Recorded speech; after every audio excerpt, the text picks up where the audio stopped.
ನಮಸ್ತೆ ಸ್ನೇಹಿತರೆ, ಇವತ್ತು ನಾವು TET ಕನ್ನಡ ಪರೀಕ್ಷೆಗೆ ಬೇಕಾಗಿರುವಂತಹ ಕೆಲವೊಂದು ಮುಖ್ಯವಾದಂತಹ ವಿಚಾರಗಳನ್ನು ತಿಳ್ಕೊಳ್ತಾ ಹೋಗುವ.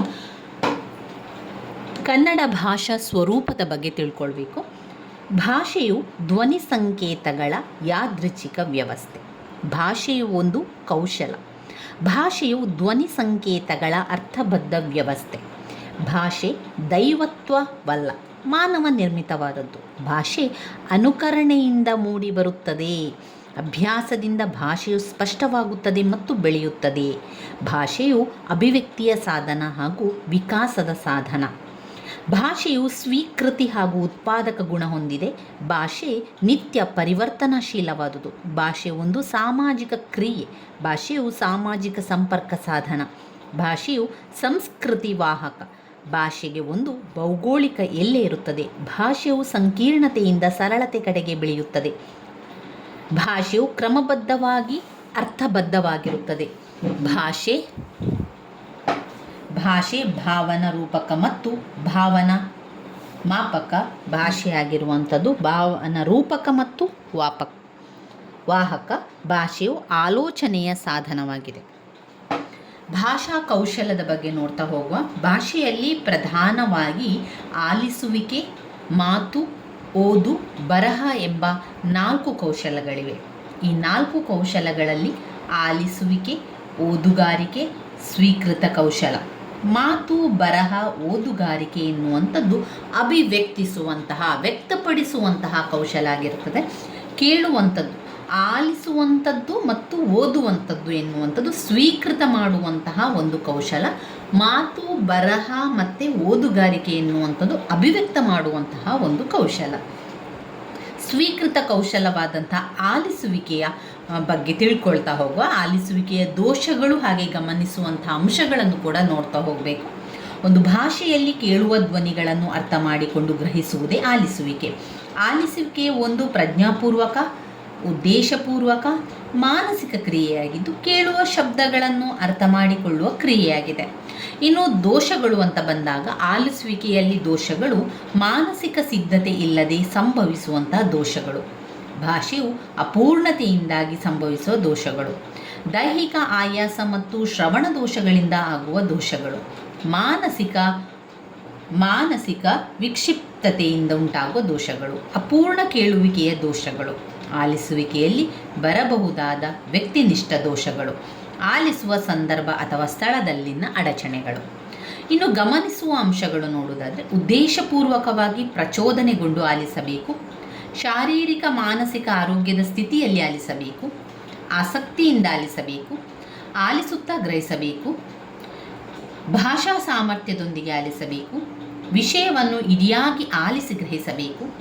ಪೂರ್ವಗ್ರಹ ಹೊಂದದೆ ಮುಕ್ತ ಮನಸ್ಸಿನಿಂದ ಆಲಿಸಬೇಕು. ಸಹಜವಾಗಿ ನಿರಂತರವಾಗಿ ಆಲಿಸಬೇಕು. ವಸ್ತುನಿಷ್ಠವಾಗಿ ಆಲಿಸಬೇಕು.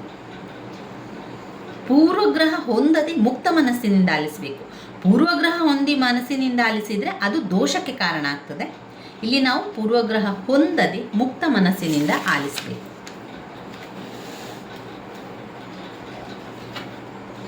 ಹೇಳುವವರನ್ನು ನೋಡುತ್ತಾ ಆಲಿಸಬೇಕು. ಆತುರ ಪಡದೆ ಸಾವಧಾನವಾಗಿ ಆಲಿಸಬೇಕು. ಯಾವುದು ಉತ್ತಮಪಡಿಸುವಂಥ ಅಂಶಗಳೇನು? ಧ್ವನಿಯ ಏರಿಳಿತಗಳನ್ನು ಸ್ಪಷ್ಟವಾಗಿ ಗುರುತಿಸುವುದು. ಕಿವಿಗೊಟ್ಟು ಧ್ವನಿಯನ್ನು ಗಮನಿಸಿ ಗ್ರಹಿಸುವುದು. ಮಾನಸಿಕ ಏಕಾಗ್ರತೆಯಿಂದ ಪ್ರಜ್ಞಾಪೂರ್ವಕವಾಗಿ ಆಲಿಸುವುದು. ಉದ್ದೇಶಪೂರ್ವಕವಾಗಿ ಪ್ರಚೋದನೆಗೊಂಡು ಆಲಿಸುವುದು. ಧ್ವನಿಯ ವ್ಯತ್ಯಾಸಗಳಲ್ಲಾಗುವ ಅರ್ಥಗಳನ್ನು ಗ್ರಹಿಸುವುದು. ಪದಗಳು ಮತ್ತು ವಾಕ್ಯಗಳ ಅರ್ಥವನ್ನು ಗ್ರಹಿಸುವುದು. ವಿಷಯಗಳನ್ನು ಆಲಿಸುತ್ತಾ ತರ್ಕಬದ್ಧವಾಗಿ ಗ್ರಹಿಸುವುದು. ಆಡು ಮಾತು ಮತ್ತು ಶಿಷ್ಟ ಮಾತುಗಳು ಕೇಳಿ ಅರ್ಥ ಮಾಡಿಕೊಳ್ಳುವಂಥದ್ದು. ಎರಡನೆಯದಾಗಿ ಮಾತುಗಾರಿಕೆ. ಮಾತುಗಾರಿಕೆ ಎನ್ನುವಂಥದ್ದು ಅದು ಅಭಿವ್ಯಕ್ತಗೊಳಿಸುವಂಥ ಕೌಶಲ, ಅಂದರೆ ವ್ಯಕ್ತಪಡಿಸುವಂತಹ ಕೌಶಲವೇ ಮಾತುಗಾರಿಕೆ. ಮನುಷ್ಯ ಮಾತನಾಡುವುದನ್ನು ಕಲಿತಾಗಲೇ ಭಾಷೆಯು ಅಧಿಕೃತವಾಗಿ ಅಸ್ತಿತ್ವಕ್ಕೆ ಬಂದಿದೆ ಎನ್ನಬಹುದು. ಮಾತು ಭಾಷೆಯ ಮೂಲ ಮತ್ತು ಭಾಷೆಯ ಪ್ರಾಥಮಿಕ ರೂಪ. ಪ್ರಾಣಿಗಳಂತೆ ಇದ್ದಂತಹ ಆದಿಮಾನವನು ಮಾತಿನಿಂದಲೇ ಮನುಷ್ಯರಾದರು. ಮಾತನ್ನೇ ಮುಂದುವರಿಸುತ್ತಾ ಹಂತ ಹಂತವಾಗಿ ನಾಗರಿಕರಾಗಿದ್ದಾರೆ. ಇಂದು ಮನುಷ್ಯನ ಜೀವನದಲ್ಲಿ ಮಾತು ಅತ್ಯಂತ ಪ್ರಮುಖವಾದ ಕ್ರಿಯೆಯಾಗಿದೆ. ಮಾತಿಲ್ಲದೆ ಮನುಷ್ಯನ ಅಸ್ತಿತ್ವವೇ ಇಲ್ಲ ಎನ್ನಿಸುತ್ತದೆ. ಮಾತಿಲ್ಲದ ಸಮಾಜವನ್ನು ಕಲ್ಪಿಸಿಕೊಳ್ಳಲು ಸಾಧ್ಯವೇ ಇಲ್ಲ. ಮಾತು ಒಂದು ಶಾಬ್ದಿಕ ಹಾಗೂ ಮಾನಸಿಕ ಕ್ರಿಯೆ. ಒಂದು ನಿರ್ದಿಷ್ಟ ಭಾಷೆಯ ಧ್ವನಿ ಸಂಕೇತಗಳ ಮೂಲಕ ಮಾತಿನ ಕ್ರಿಯೆ ನಡೆಯುತ್ತದೆ. ವ್ಯಕ್ತಿಯು ತನ್ನ ಭಾವನೆ, ಯೋಚನೆ, ಅನಿಸಿಕೆ, ಅಭಿಪ್ರಾಯ ಇತ್ಯಾದಿಗಳನ್ನು ನಿರ್ದಿಷ್ಟ ಧ್ವನಿ ಸಂಕೇತಗಳ ಮೂಲಕ ಅರ್ಥಪೂರ್ಣವಾಗಿ ವ್ಯವಸ್ಥಿತವಾಗಿ ಪ್ರಕಟಿಸುವುದೇ ಮಾತು. ಮಾತುಗಾರಿಕೆಯಲ್ಲಿ ಕಂಡುಬರುವಂತಹ ದೋಷಗಳನ್ನು ನೋಡಿಕೊಳ್ಳುವ. ಉಚ್ಚಾರಣೆಗೆ ಸಂಬಂಧಿಸಿದಂತಹ ದೋಷಗಳು, ಭಾಷೆಯ ಅಪೂರ್ಣ ಕಲಿಕೆಗೆ ಸಂಬಂಧಿಸಿದ ದೋಷಗಳು, ಉಗ್ಗುವಿಕೆ ಮತ್ತು ತೊದಲುವಿಕೆ ದೋಷಗಳು, ಶಾರೀರಿಕ ದೋಷಗಳು, ಧ್ವನ್ಯಂಗಗಳಿಗೆ ಸಂಬಂಧಿಸಿದ ದೋಷಗಳು, ಪರಿಸರದ ದೋಷಗಳು, ಇತರೆ ಕಾರಣಗಳಿಂದ ಸಂಭವಿಸುವ ದೋಷಗಳು. ಮಾತುಗಾರಿಕೆಯನ್ನು ಕಲಿಸುವ ಮತ್ತು ಪ್ರೋತ್ಸಾಹಿಸುವ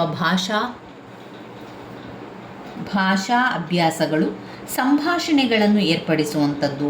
ಪುಟಾಣಿಗಳ ಭಾಷಣಗಳ ಅಭ್ಯಾಸವು ಮಾತುಗಾರಿಕೆಯನ್ನು ಉತ್ತಮಪಡಿಸುವುದು. ಕತೆ ಹೇಳಿಸುವುದು, ಕೇಳಿಸುವ ಅಭ್ಯಾಸ ಮಾಡಿಸುವುದು, ಗಟ್ಟಿ ವಾಚನದ ಅಭ್ಯಾಸ ಮಾಡಿಸುವುದು, ಕ್ರೀಡೆಗಳು ಮತ್ತು ನಾಟಕ ಅಭ್ಯಾಸಗಳು, ಚಿತ್ರಪಟಗಳ ಮೂಲಕ ಮಾತನಾಡುವುದನ್ನು ಕಲಿಸುವುದು, ಚರ್ಚೆ, ತರ್ಕಕೂಟಗಳನ್ನು ಏರ್ಪಡಿಸುವುದು, ಆಶುಭಾಷಣ ಕಾರ್ಯಕ್ರಮಗಳನ್ನು ಏರ್ಪಡಿಸುವುದು, ಪ್ರಶ್ನೋತ್ತರ ಕಾರ್ಯಕ್ರಮಗಳಲ್ಲಿ ಮಕ್ಕಳು ಪಾಲ್ಗೊಳ್ಳುವಂತೆ ಮಾಡುವುದರಿಂದ ಮಾತುಗಾರಿಕೆ ಉತ್ತಮವಾಗುತ್ತದೆ. ಏಕಪಾತ್ರಾಭಿನಯ, ಬಹುಪಾತ್ರಾಭಿನಯ ಮತ್ತು ಗಾಯನಗಳು. ಇನ್ನು ಬರುವಂಥದ್ದು ಓದುಗಾರಿಕೆ. ಓದುಗಾರಿಕೆ ಸ್ವೀಕೃತ ಹಾಗೆಯೇ ಅಭಿವ್ಯಕ್ತ ಮಾಡುವಂತಹ ಕೌಶಲ್ಯ ಕೂಡ ಆಗಿರುವಂಥದ್ದು. ಓದುಗಾರಿಕೆಯ ಬಗ್ಗೆ ನಾವು ಮುಂದಿನ ವಿಡಿಯೋದಲ್ಲಿ ನಾವು ತಿಳ್ಕೊಳ್ಳುವ ಸ್ನೇಹಿತರೆ. ನನ್ನ ವಿಡಿಯೋಸ್ ಎಲ್ಲ ನಿಮಗೆ ಇಷ್ಟ ಆಗ್ತಾ ಇದ್ದರೆ ಲೈಕ್ ಕೊಡಿ, ಶೇರ್ ಮಾಡಿ, ಸಬ್ಸ್ಕ್ರೈಬ್ ಮಾಡಲಿಕ್ಕೆ ಮರಿಬೇಡಿ ಸ್ನೇಹಿತರೆ. ಧನ್ಯವಾದಗಳು.